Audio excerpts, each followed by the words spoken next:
C'était il y a 100 ans.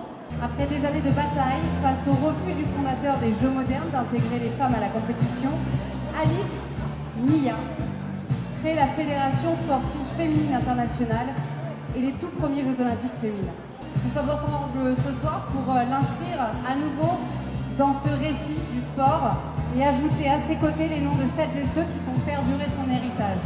Alors notre fondation porte le nom de Alice Mia, qui est la grande pionnière du sport féminin français, qui a été la première dirigeante mondiale du sport et qui a permis aux femmes de participer aux Jeux Olympiques en 1928 en athlétisme contre un gouvernement à l'époque et un Pierre de Coubertin qui était contre la participation des femmes aux Jeux Olympiques. Elles pouvaient pratiquer du sport mais pas se donner en spectacle, donc on revient de loin.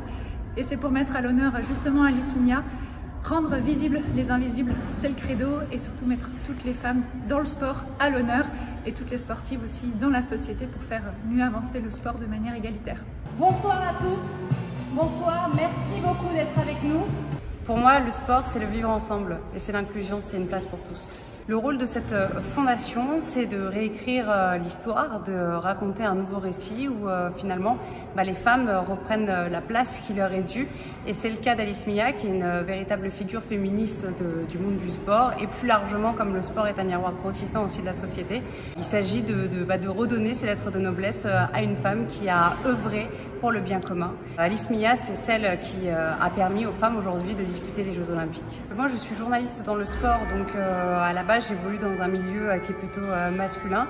Forcément, je me reconnais un petit peu dans cette figure, qui est une figure pour moi inspirante, que je vois un petit peu comme un rôle modèle.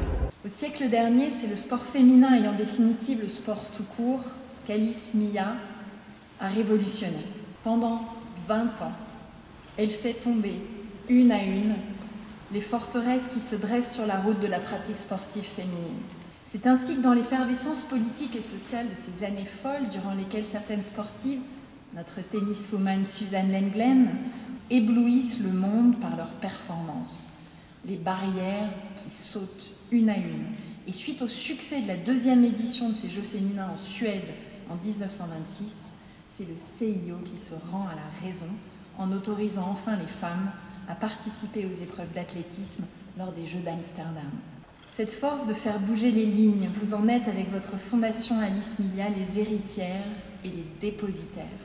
Alors merci à vous, chère Aurélie, merci à votre fondation d'être véritablement ces championnes de la cause impulsée par Alice Mia, qui malgré les avancées n'a rien perdu de son actualité ni de sa nécessité.